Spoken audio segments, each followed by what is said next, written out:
दिल्ली की जामिया यूनिवर्सिटी में तोड़फोड़ का मामला, पुलिस ने 14 छात्रों को हिरासत में लिया। यूनिवर्सिटी कैंटीन को बंद कर हो रहा था प्रदर्शन। जामिया मिलिया इस्लामिया के छात्रों को हिरासत में लेने के बाद बढ़ा बवाल, सभी छात्रों को छोड़ने के लिए जारी किया पोस्ट। महाकुंभ को लेकर झूठी अफवाह फैलाने वालों के खिलाफ एक्शन, 7 अकाउंट पर दर्ज की गई एफआईआर। महाकुंभ हादसे से जुड़े किए गए थे पोस्ट। वक्फ बिल को लेकर बोले कांग्रेस नेता इमरान मसूद, कहा वक्फ बिल टेबल किया जा रहा है, संविधान के अधिकारों पर चोट पहुंचाने की कही बात। महाराष्ट्र में शिवसेना उद्धव गुट को लगा बड़ा झटका। पूर्व विधायक उद्धव ठाकरे के करीबी राजन साल्वे ने पार्टी से दिया इस्तीफा। अब विधायक अमानतुल्लाह खान ने दी अग्रिम जमानत याचिका, राउज एवेन्यू कोर्ट में याचिका दायर की। अमानतुल्लाह पर आरोपी को भगाने का आरोप।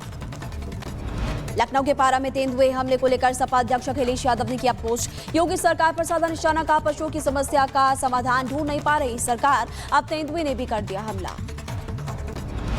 रेडियो डे पर प्रधानमंत्री मोदी ने किया पोस्ट, लिखा कई लोगों के लिए एक शाश्वत जीवन रेखा रहा है रेडियो, लोगों को हमेशा सूचित किया, प्रेरित किया और जोड़े रखा।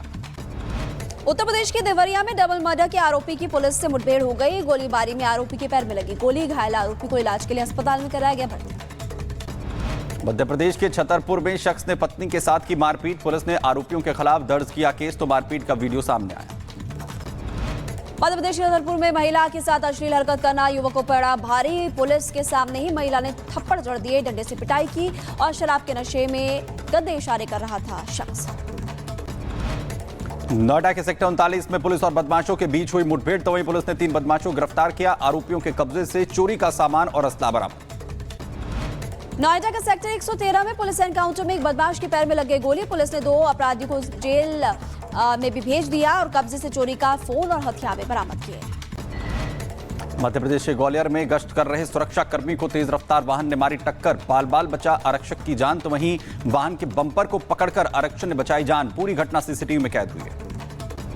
कन्नौज के उदयगिरी पुलिस स्टेशन पर पथराव हुआ, सीसीटीवी में पथराव करते हुए उपद्रवी नजर आए। झारखंड के गोड्डा में मूर्तिकार की हत्या का खुलासा, प्रेम प्रसंग के चलते पत्नी ने प्रेमी से कराई हत्या, पुलिस ने पत्नी समेत 5 लोगों को गिरफ्तार किया। यूपी के अंबेडकर नगर में अपराधियों के खिलाफ पुलिस का अभियान तेज और पुलिस ने 4 बदमाशों को किया गिरफ्तार। तमिलनाडु के मदुरै में हादसा, इमारत गिरने से कई लोग घायल हुए हैं, जेसीबी से हटाया जा रहा है मलबा।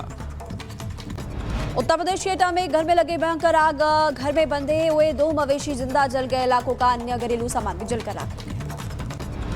उत्तर प्रदेश के शाहजहांपुर में विदाई समारोह के बाद इंटर के छात्रों ने कारों का काफिला निकाला, कारों की खिड़कियां और छतों पर बैठे युवाओं ने बनाई रील, दिखाया टशन।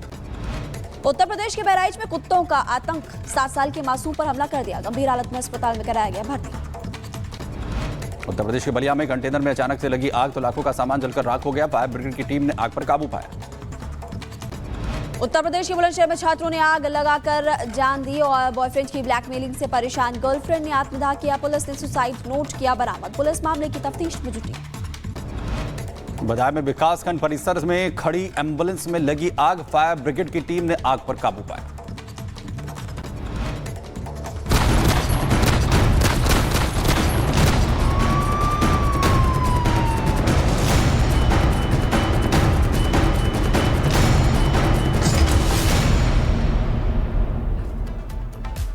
और बड़ी खबर इस वक्त आपको बता दें, सीज़फायर उल्लंघन पर पाकिस्तान को भारतीय सेना ने करारा जवाब दिया है और इस जवाब में पाकिस्तान की सेना को काफी नुकसान हुआ है।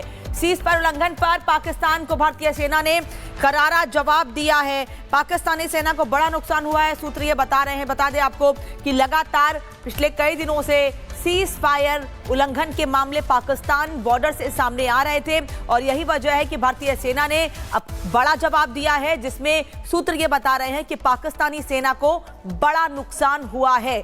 जवाबी कार्रवाई में पाक सेना को बड़ा नुकसान हुआ है। उधर पाकिस्तान लगातार नियंत्रण रेखा पर तनाव बढ़ाने की साजिश रच रहा है। बुधवार को राजौरी जिले में एलओसी पार से भारतीय क्षेत्र में फायरिंग की गई, जिसका भारतीय सेना की तरफ से मुंहतोड़ जवाब दिया गया है। वहीं पाकिस्तान की इस नापाक हरकत के बाद सीमा पर हाई अलर्ट है।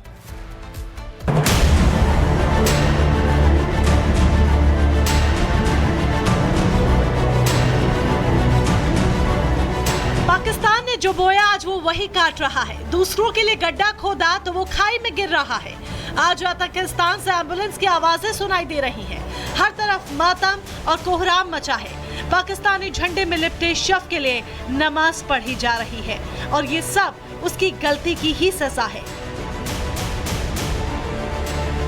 बुधवार को पाकिस्तानी सैनिकों ने नापाक हरकत की, एलओसी पर सीज फायर का उल्लंघन किया तो भारतीय सेना कहां कम थी। उसने भी पाकिस्तान को उसी भाषा में जवाब दिया। पाकिस्तान ने बुधवार को दोपहर के करीब जम्मू कश्मीर के पुंछ जिले में नियंत्रण रेखा पर भारतीय पोस्ट पर बिना उकसावे के फायरिंग की। संघर्ष विराम के नियम का उल्लंघन करते हुए 15 राउंड गोलियां दागी तो भारतीय सेना ने भी उन्हें उचित जवाब दिया। सुरक्षा बलों ने जब पाकिस्तानियों को जवाब देना शुरू किया तो उनकी रूह कांप गई। कृष्णा घाटी सेक्टर में पाकिस्तान के संघर्ष विराम का उल्लंघन करने पर मुंह तोड़ जवाब दिया, जिसमें पाकिस्तान के पसीने छूट गए। भारतीय सेना की कार्रवाई में पाक सेना को बड़ा नुकसान हुआ। 2 आतंकवादियों के साथ हवलदार सज्जाद ढेर हो गया। वहीं भारतीय सैनिकों को निशाना बनाने के लिए लगाई गई आईईडी में एसओजी का एक जवान घायल हो गया। इस साल संघर्ष विराम का पहला उल्लंघन और 5 दिनों में चौथी सीमा पार की घटना है। 10 फरवरी को राजौरी जिले के नौशेरा सेक्टर में चौकी पर तैनात एक सैनिक को पाकिस्तान की तरफ से गोली लगी थी। वहीं 8 फरवरी को राजौरी के केरी सेक्टर में नियंत्रण रेखा के पार एक जंगल में सेना के गश्ती दल पर आतंकवादियों की गोलीबारी हुई थी। इससे पहले 4-5 फरवरी की रात पुंछ जिले की कृष्णा घाटी सेक्टर में नियंत्रण रेखा के पार घुसपैठ करने की कोशिश की गई थी, जिसके लिए आतंकवादियों के एक बारूदी सुरंग विस्फोट में कुछ लोग हताहत हुए थे। फरवरी 2021 में भारत और पाकिस्तान के बीच सीज फायर समझौता हुआ था, लेकिन पाकिस्तान लगातार इसका उल्लंघन कर रहा है। पिछले कुछ महीनों में पाकिस्तानी सेना ने कई बार गोलीबारी की। जानकारी के मुताबिक 11 सितंबर 2024 को कर्नाटक सेक्टर जम्मू में सीज फायर का उल्लंघन हुआ। 14 फरवरी 2024 को आरएसपुरा सेक्टर जम्मू में सीज फायर का उल्लंघन हुआ। 9 नवंबर 2023 को रामगढ़ सेक्टर सांबा में सीज फायर का उल्लंघन हुआ।